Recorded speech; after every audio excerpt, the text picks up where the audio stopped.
Olá, queridos companheiros, companheiras do Núcleo de Estudos Espíritas, Chico Xavier e amigos que nos acompanham nesse canal.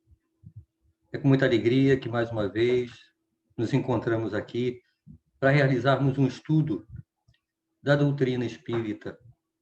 E, como sempre fazemos em nossa casa, vamos iniciar com uma frase do querido Chico Xavier. A frase de hoje é a seguinte: se Allan Kardec tivesse escrito que fora do espiritismo não há salvação, eu teria ido por outro caminho. Graças a Deus ele escreveu fora da caridade, ou seja, fora do amor não há salvação. Vamos agora fazer uma leitura inicial para nos ajudarmos na harmonização e na nossa concentração para o estudo da noite de hoje. A leitura inicial é da obra Palavras de Vida Eterna, pelo Espírito de Emmanuel, a lição 139. Religião pura. A religião pura e imaculada para com Deus, o Pai, é esta: visitar os órfãos e as viúvas nas suas tribulações e guardar-se da corrupção do mundo. Tiago, capítulo 1, versículo 27. Vamos ao comentário de Emmanuel sobre esse versículo. Religião, diante das criaturas humanas, pode envolver atitudes diversas. Polemizar em torno dos atributos de Deus, aditar interpretações individuais às revelações sublimes, centralizar a mente na exegese, consumir a existência em casuísmo, reexaminar princípios veneráveis em horas certas, atender a ritualismos, enriquecer a simbologia, adotar posturas convencionais, cultivar penitências vazias, levantar monumentos de pedra. Ninguém nega que essas manifestações deixem de ser atestados da religião e da religiosidade entre nós outros, as criaturas encarnadas e desencarnadas na Terra. E ninguém recusa o valor relativo que apresentem para determinadas pessoas em certos estágios de evolução. Entretanto, o Evangelho nos ensina que a religião pura, diante de Deus, é outra coisa. Tiago traça a definição correta, afirmando: a religião pura e imaculada para com Deus, o Pai, é esta: visitar os órfãos e as viúvas nas suas tribulações e guardar-se da corrupção do mundo. Em suma, a religião irrepreensível da alma perante a divina providência, segundo nos confirma a doutrina espírita em seus postulados, repousa, acima de tudo, no serviço ao próximo e no caráter ilibado, ou melhor, na caridade incessante e na tranquilidade da consciência. Vamos, então, agora fazer a nossa prece inicial, pedindo sempre o apoio da espiritualidade amiga, para que nos envolva e nos auxilie na identificação das mensagens, das reflexões, que são as mais necessárias para cada um de nós ao longo desse estudo, pois elas são diferentes para cada um de nós. Agradecemos sempre por essa oportunidade de ouvir um pouco mais sobre os ensinamentos do Evangelho do nosso Mestre Jesus. Que assim seja. Bem, eu vou pedir permissão para repetir a frase de Chico Xavier que iniciou esse nosso encontro de hoje. Se Allan Kardec tivesse escrito que fora do espiritismo não há salvação, eu teria ido por outro caminho. Graças a Deus ele escreveu fora da caridade, ou seja, fora do amor não há salvação. Essa é uma frase particularmente muito importante para o tema do estudo de hoje. que trata-se de intolerância religiosa. No Consolador, Emmanuel tem alguns apontamentos sobre religião. O Consolador também é um livro de perguntas e respostas, meio que no estilo de O Livro dos Espíritos. Na questão 292, é perguntado para Emmanuel em que sentido deveremos tomar o conceito de religiões. Religiões, para todos os homens, deveria compreender-se como sentimento divino que clarifica o caminho das almas e que cada espírito aprenderá na pauta do seu nível evolutivo. Nesse sentido, a religião é sempre face augusta e soberana da verdade.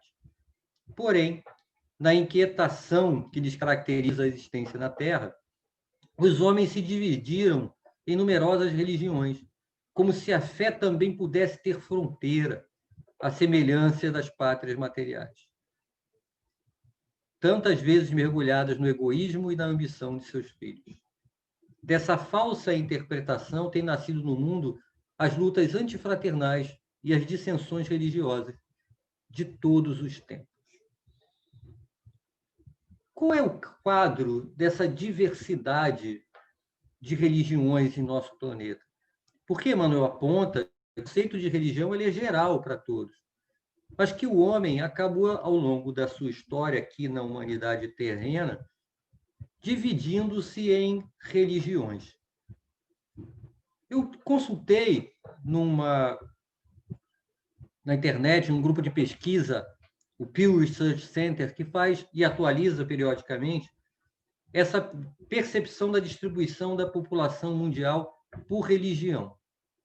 E aí, só trazendo para apontamento aqui para nós, o último resultado diz que os cristãos são 31,1%, os muçulmanos 24,9%, os hindus cerca de 15%, pessoas que não são afiliadas a religião nenhuma também em torno de 15%, os budistas quase 7%, religiões folclóricas ou regionais 5,6%, os judeus menos de 1% e outras religiões também menos de 1%.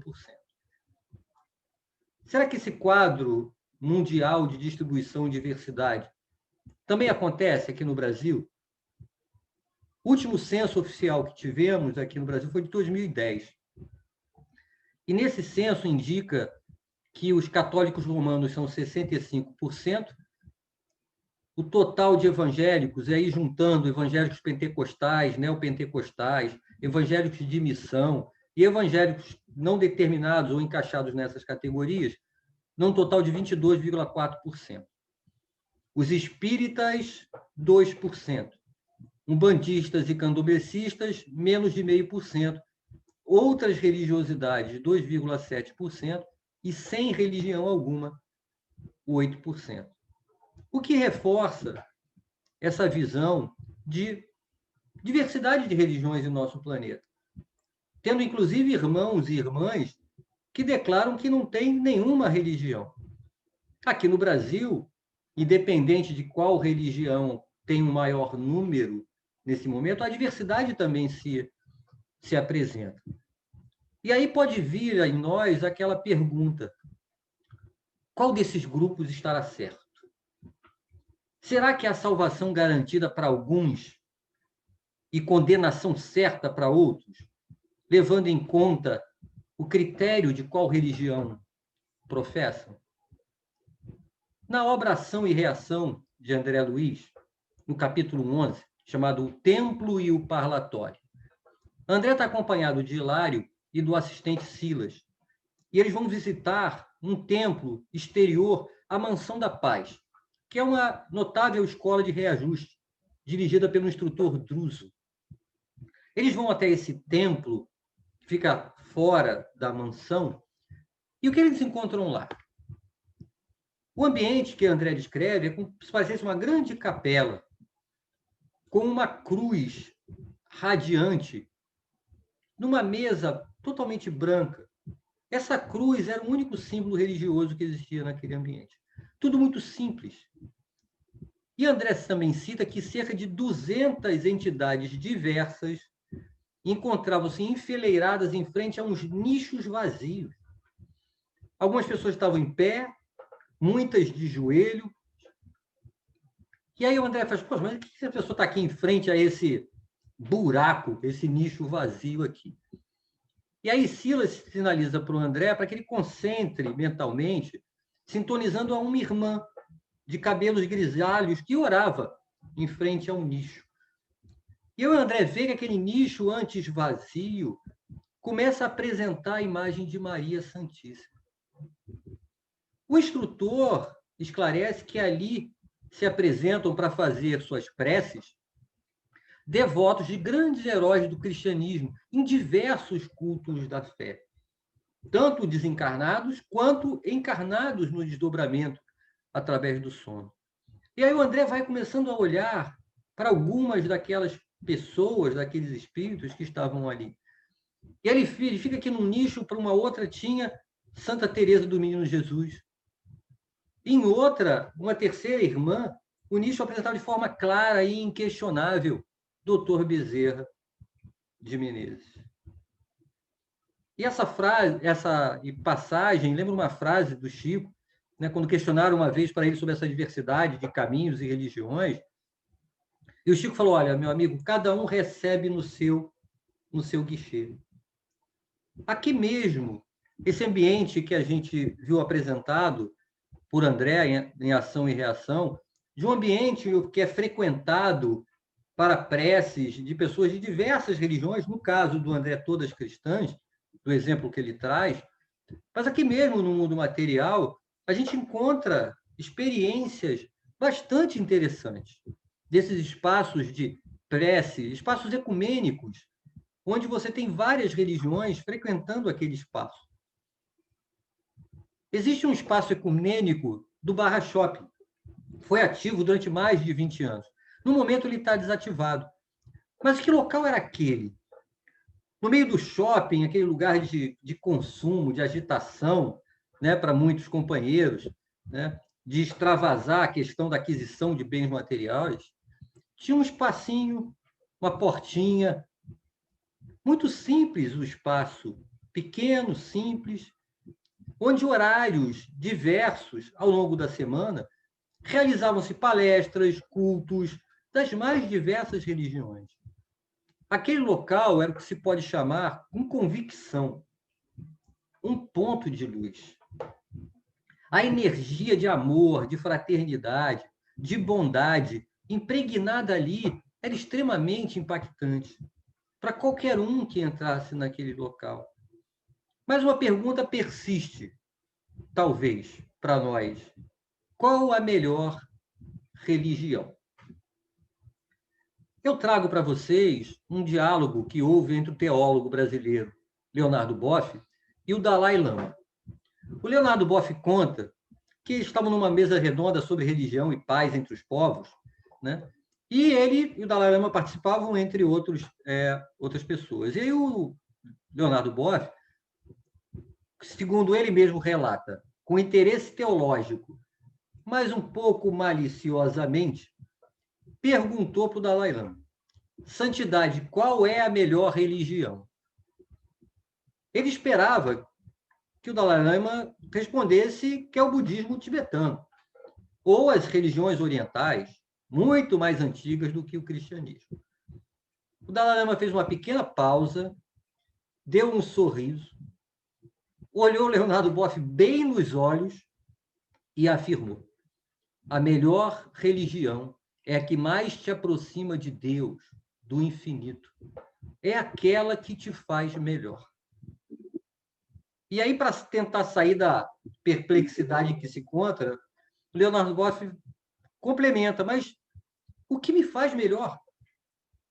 E a resposta foi: aquilo que te faz mais compassivo, aquilo que te faz mais sensível, mais desapegado, mais amoroso, mais humanitário, mais responsável. A religião que conseguir fazer isso de ti é a melhor religião. No Livro dos Espíritos, na parte que fala sobre justamente a liberdade de consciência, na lei natural da liberdade, algumas questões são trazidas, por exemplo, na questão 837, que fala sobre do que resulta embaraços para quem se opõe à liberdade de consciência. A resposta dos espíritos é que constranger os homens a procederem em desacordo com seu modo de pensar, fazê-los hipócritas. A liberdade de consciência é um dos caracteres da verdadeira civilização e do progresso. E aí, na 838, Kardec complementa: será respeitável toda e qualquer crença, ainda quando notoriamente falsa. Vejam que ali você tem uma questão de liberdade de consciência, que significa que a pessoa tem o direito de ter o seu modo de pensar, independente de ser diferente do meu. E o Kardec complementa sobre a questão de crenças. A resposta foi que toda crença é respeitável quando sincera e conducente à prática do bem. Condenáveis são crenças que conduzam ao mal. Então, vejam, se a gente começa a conectar a diversidade de religiões com a liberdade de consciência, o respeito à liberdade de consciência, a percepção de qual é a melhor religião, é aquela que te aproxima de Deus, que te faz melhor. Para onde que esses pensamentos devem nos conduzir?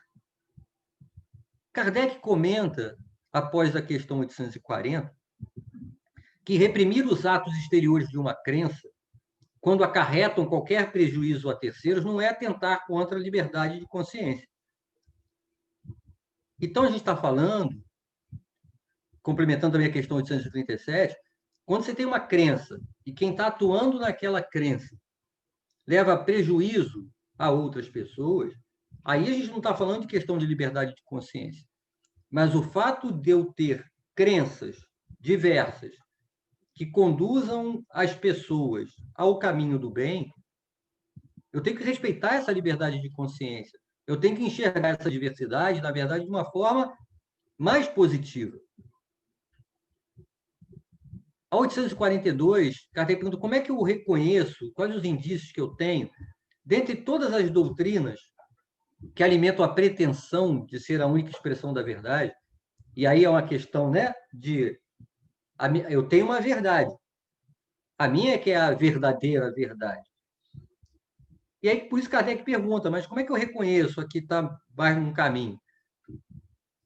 A resposta é aquela que fará mais homens de bem e menos hipócritas, e que é pela prática da lei do amor e da sua maior pureza e da sua mais ampla aplicação. É por esse sinal que você reconhece que uma doutrina é boa.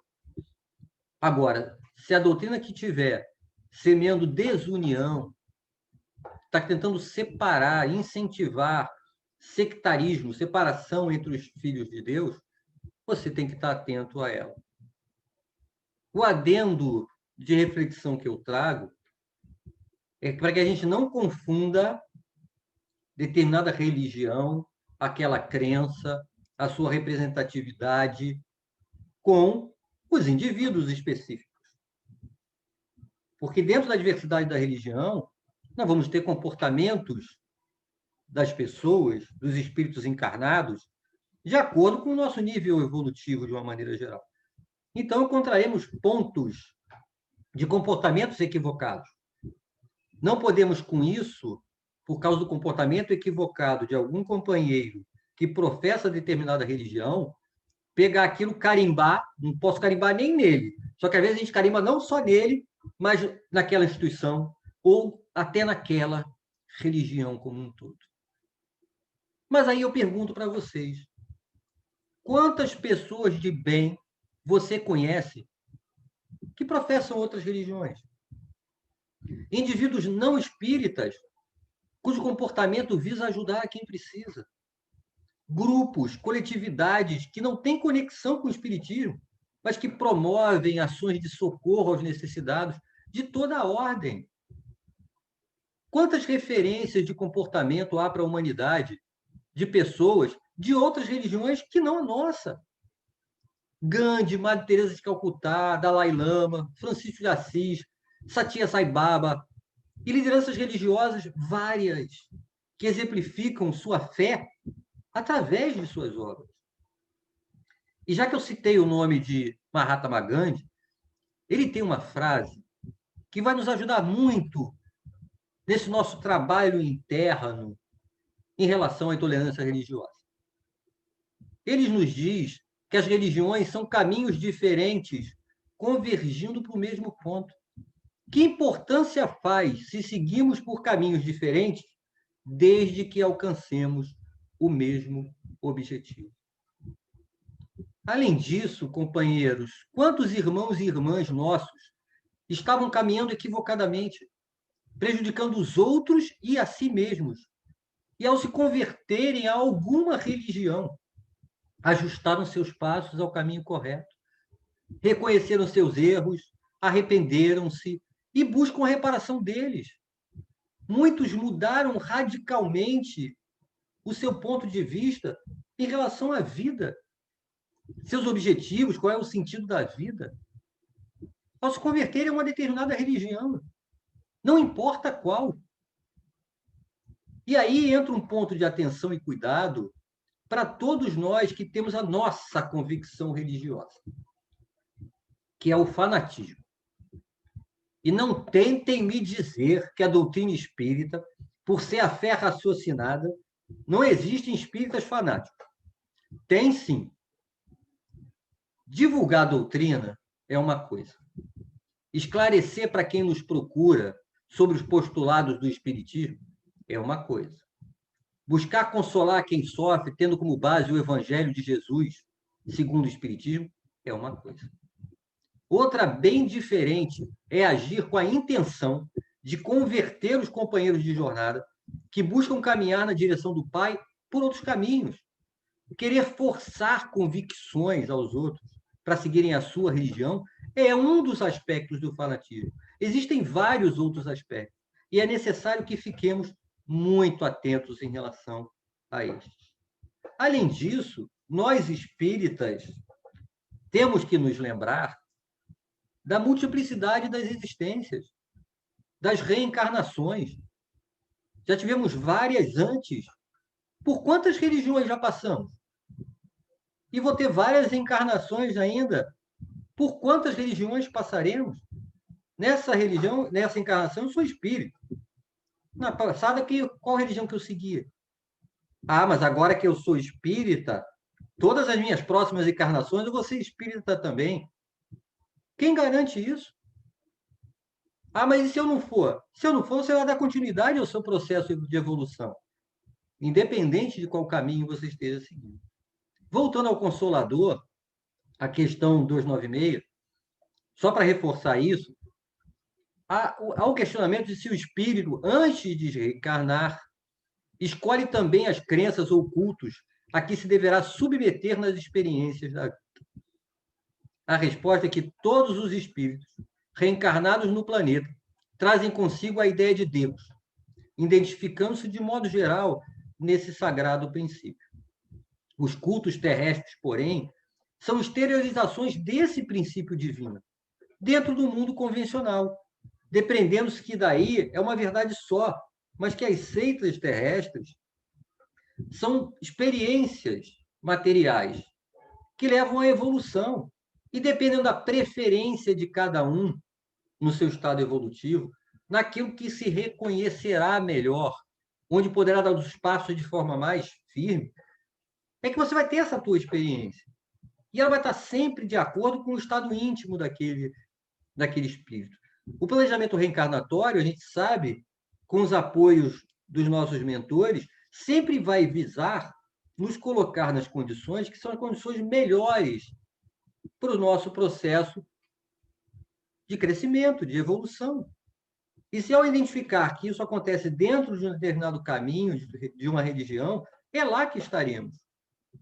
E independente de qual religião, ela sempre nos dará condições de avançar, de progredir. E eu não posso buscar convencer o outro da minha verdade, até porque isso não faz o menor sentido. A verdade é uma só. É das leis naturais que regem o universo e a todos nós. A lei universal é a lei do amor. Mas como a gente ainda engatinha no cumprimento dessa lei de amor, a gente perde tempo e oportunidade de crescimento brigando pela posse da verdade. E aí, vamos tentar fazer um breve exercício íntimo de reflexão. Pergunte-se, por que você tornou-se espírita? Porque a doutrina lhe respondeu questionamentos íntimos que outras religiões não lhe responderam? Foi porque lá, em algum lugar relacionado à doutrina espírita, foi que você sentiu-se mais acolhido? Foi nesse local que lhe socorreram num momento de desespero e de dor, e então você se aproximou? Não importa qual foi a razão que fez com que você se aproximasse da doutrina espírita e afirmasse hoje, sou espírita. Será que essas mesmas razões que o aproximaram desta religião não podem ter mostrado um outro caminho para o seu irmão e a sua irmã, mas com o mesmo valor transformador positivo? Quantas pessoas você conhece que seguem outras doutrinas religiosas e, vamos ser sinceros, possuem uma fé muito mais consolidada do que a nossa? Fazem mais pelo próximo, fazem com mais naturalidade do que nós. A melhor religião é aquela que faz um homem melhor. Não esqueçamos da parábola do bom samaritano. Quem socorreu o viajante necessitado? Foi o doutor da lei? O dono da verdade? Foi o seu auxiliar, que também estava conectado à verdade religiosa? Ou foi o samaritano, impuro pelo olhar dos representantes da religião? O que vale mais? O rótulo da religião ou a ação do bem? Qual é a minha doutrina ou é a constância da minha ação na caridade? O que é mais relevante? Eu seguir um caminho A ou B ou intensificar, construir em mim, através do apoio dessa religião, o meu amor ao próximo? Além disso, eu vou fazer uma pergunta. Mais uma, eu estou cheio de perguntas hoje. Qual é o seu conhecimento sobre as outras religiões que não são a sua? Eu sei que alguns de nós já devem ter dado uma olhadinha no Antigo Testamento. Mas quantos realmente leram a Bíblia? Quantas religiões diferentes no mundo têm a Bíblia como livro sagrado? E o Novo Testamento, que fala do nosso Mestre Jesus? Além disso, como acréscimo, vocês já leram o Alcorão, livro sagrado do islamismo? Já acessaram o Abhidharma Pitaka, que trata do aspecto filosófico e psicológico contido nos ensinamentos do Buda? Tiveram algum contato com a beleza dos mantras encontrados nos Vedas, conjunto de textos base do hinduísmo? Tiveram curiosidade, ao menos, de ler algo sobre a origem das religiões afro-brasileiras e seus princípios, candomblé, umbanda? Nós não procuramos fazer isso, mas reclamamos de quem fala mal do espiritismo, alegando que eles são assim porque não conhecem a nossa doutrina. Mas eu não quero conhecer as outras religiões, eu não tenho tempo para isso. Eu mal consigo estudar o espiritismo. Ok, eu entendo que você priorize aprofundar-se no esclarecimento da sua religião.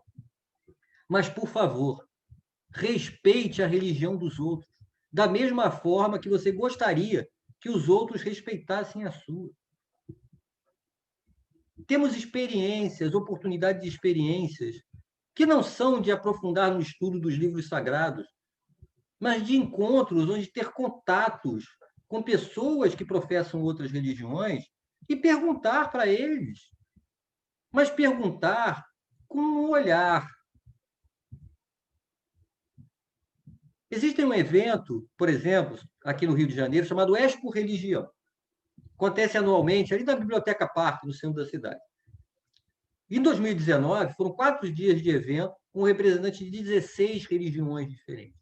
Palestras, rodas de conversa, estandes, espaço para pesquisa e consulta sobre temas religiosos. Qual é a ideia de um evento desse? É promover convivência, interação, troca de experiências, esclarecimento e o respeito uns com os outros. Companheiros de nossa casa já estiveram como visitantes nesse evento e retornaram com uma ótima impressão. E, o mais importante, com relevantes reflexões sobre o tema. Mas a doutrina espírita ainda tem muitos detratores. Sofre preconceito, perseguições. É verdade. Mas bem menos do que na época de Kardec lá na Europa. Bem menos do que na época de Bezerra de Menezes aqui no Brasil. Mas será que essas perseguições, essas ações de intolerância religiosa, ocorrem só com os espíritas? E os centros de Umbanda sendo destruídos aqui, no estado do Rio de Janeiro? E as igrejas católicas sendo destruídas lá no Oriente Médio? Quantos lugares sagrados para determinadas religiões são dizimados por opositores de outras religiões? Voltando ao ponto anterior, o fato de haverem pessoas que, por desconhecimento, ignorância, criticam a nossa religião, isso nos dá o direito de criticá-las a deles também? Qual é a nossa postura? É de olho por olho, dente por dente? Aí ele critica a mim, eu vou criticar a dele.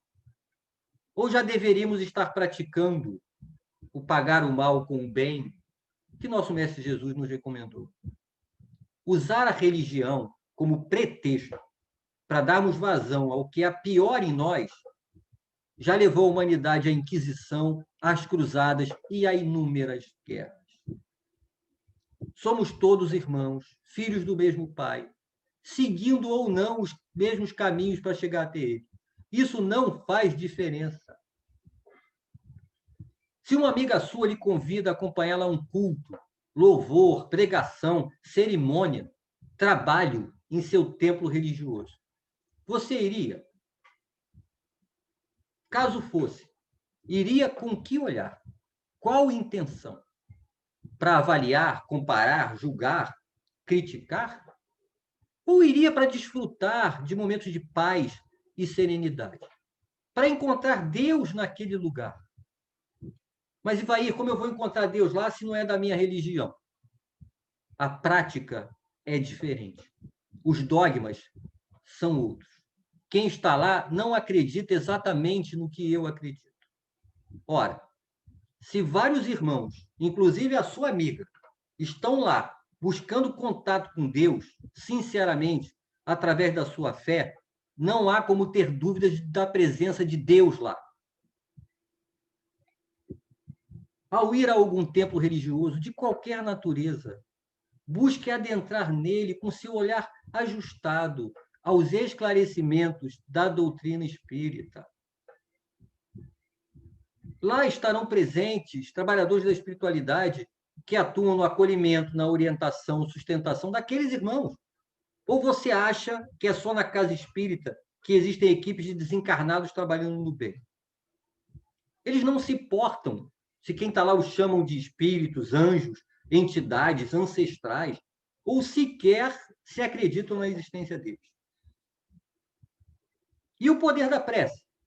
Esqueceram? O que ocorre em um ambiente onde as pessoas vão lá para orar, para louvar a Deus? Vão lá motivados por uma fé firme e legítima para agradecer por tudo que recebem. E também, como nós, para pedir pelos seus.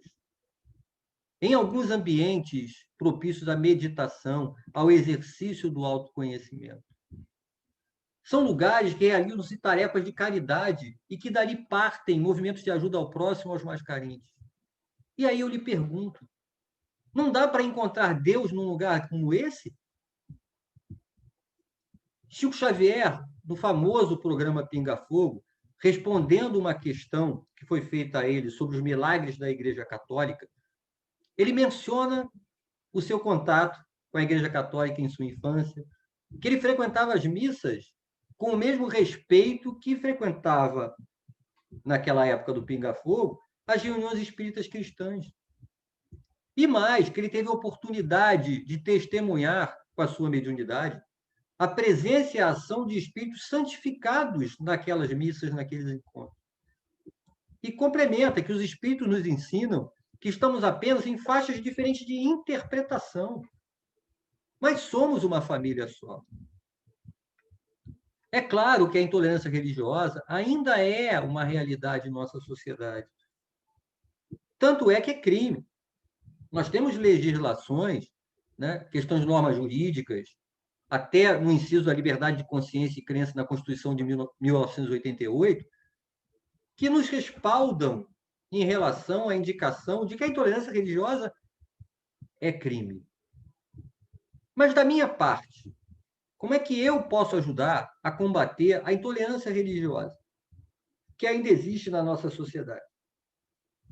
Sendo mais tolerante, exemplificando, esclarecendo. O que eu mais escuto como justificativa para combater a intolerância é que cada um tem o seu momento. Como se ser espírita fosse uma questão de evolução espiritual. No sentido, é porque eu sou espírita, é porque eu sou mais evoluído do que o outro. Em algum momento, quando ele evoluir mais e chegar no meu nível, aí ele vai se tornar espírita. Isso é o nosso orgulho falando. Nós somos todos espíritos condizentes em habitar um planeta de provas e expiações. Independente da religião que a gente segue, nós estamos todos no mesmo momento. Eu conheço ateu com comportamento mais cristão do que o meu. Outro ponto de atenção é que a intolerância religiosa é só uma das formas de expressarmos a nossa intolerância. Vai, mas eu não sou intolerante religioso, não. Eu respeito todas as religiões. Que ótimo, minha amiga e meu amigo. Isso é muito positivo. Mas qual é o meu grau de intolerância? Como é que eu ajo perante aqueles que não pensam como eu em outros temas que eu considero extremamente relevantes? Eu aceito com naturalidade o direito que os outros têm, no uso do livre-arbítrio deles, de ter uma opinião diversa, até antagônica a mim? Ou eu me irrito? Ou eu brigo? Eu corto relações. Eu atuo para tentar terminar com a credibilidade daquele que pensa diferente de mim. Ou então eu tento convencer ele de que ele está errado. Ou verdadeiramente eu respeito? Esse tema da intolerância religiosa deve nos ajudar a refletir um pouco mais sobre um certo clima de intolerância que nós encontramos atualmente em diversas situações da vida. Uma polarização, um movimento de separação. Ou você está de um lado ou você está do outro. E especialmente aquela reflexão íntima. A quantas anda o meu próprio grau de intolerância? Estudando a doutrina espírita, a gente tem uma frase que é atribuída a Leon Denis, que o espiritismo não é a religião do futuro, é o futuro das religiões. No capítulo 18 da Gênesis, São Chegados os Tempos, tem uma parte que fala dos sinais dos tempos, no item 17, que diz assim: a fraternidade deve ser a pedra angular da nova ordem social, mas não há fraternidade real, sólida e efetiva se não se apoiar sobre uma base inabalável. Que base é essa? Essa base é a fé. Não a fé em tais ou quais dogmas particulares que mudam com os tempos, com os povos, que cria os anátemas um contra os outros, que alimentam o antagonismo. Mas a fé nos princípios fundamentais que toda a gente pode aceitar e aceitarão. Quais são esses princípios? Deus, a alma, o futuro, o progresso individual indefinido, a perpetuidade das relações entre os seres. Quando todos os homens estiverem convencidos de que Deus é o mesmo para todos, de que esse Deus soberanamente justo e bom nada pode querer de injusto, que o mal vem dos homens e não dele. Todos se considerarão filhos do mesmo Pai e se estenderão as mãos uns para os outros. É isso. O movimento será de convergência para a compreensão e aceitação desses princípios básicos fundamentais, que vão sustentar a nossa visão que somos todos filhos do mesmo Pai. E aí haverá união. Agora, esses princípios que estão colocados aqui, eu enxergo eles bastante alinhados com a doutrina espírita. Então, eu já aceito esses princípios. Então, eu devo agir conforme eles me apontam. Somos todos filhos do mesmo Pai. Isso sinaliza um movimento de união, de fraternidade. Não de antagonismo, sectarismo, preconceito e intolerância. Jesus é o governador planetário, que cuida do seu rebanho com todo amor. Mas quem são as ovelhas do rebanho de Jesus? Apenas os cristãos? Não. Todo o conjunto de espíritos encarnados e desencarnados que forma a população do nosso planeta. Quando nós vamos ajustar o nosso olhar a essa realidade? Trazendo como uma leitura final, eu queria só recomendar da obra Conduta Espírita, de André Luiz, psicografia do Valdo Vieira, a lição 23, perante os profitentes de outras religiões. Vou destacar alguns pontos, mas recomendo a leitura desse item do Conduta Espírita. Na verdade, eu recomendo a leitura da obra como um todo, né? Porque sinaliza qual deve ser a nossa conduta como espíritas nas diversas situações da nossa vida comum.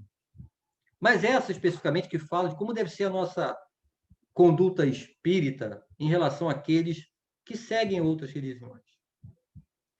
Estimar e reverenciar os irmãos de outros credos religiosos. O sarcasmo não edifica. Não exasperar-se em oportunidade alguma, ainda mesmo pretextando defesa de postulados religiosos que lhe alimentam o coração, a fim de evitar o vírus da cólera e as incursões de forças inferiores no próprio íntimo. A exasperação leva ao desequilíbrio e à queda. Em nenhuma circunstância pretender conduzir alguém ou alguma instituição dessa ou daquela prática religiosa à humilhação ou ao ridículo. O sol, em nome de Deus, ilumina o passo de todas as criaturas. A título de preservar o corpo doutrinário do Espiritismo ou de defender a verdade, não faltar com a compreensão espírita cristã, nem agarrar-se a conceituações radicais e inamovíveis. Sistematicamente, não impor ou forçar a transformação religiosa dos irmãos alheios à fé que lhe consola o coração. Toda imposição em matéria religiosa revela fanatismo. Silenciar todo impulso a polêmicas com irmãos aprisionados a caprichos de natureza religiosa. Discussão em bases de ironia e azedume é pancadaria mental.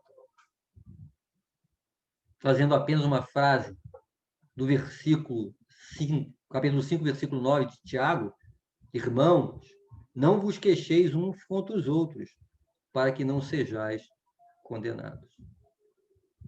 Concluindo, a propagação do sentimento de fraternidade na humanidade tem como um de seus impactos naturais fomentar a tolerância mútua e o respeito entre todos. Trabalhemos para isso, intimamente, e também em nossas relações sociais, seja em casa, no trabalho, na rua, em qualquer lugar. O Evangelho do Mestre Jesus e os esclarecimentos da doutrina espírita são para nós que estamos dando passos nessa estrada justamente a base firme que nos sustentará nessa tarefa de propagar a fraternidade. Agradecemos, então, por mais esta reunião nossa, por mais essa oportunidade que tivemos de ouvir um pouco mais sobre a doutrina espírita, sobre o Evangelho. É sempre bom ouvir sobre Jesus, para que possamos fortalecer a boa nova em nós.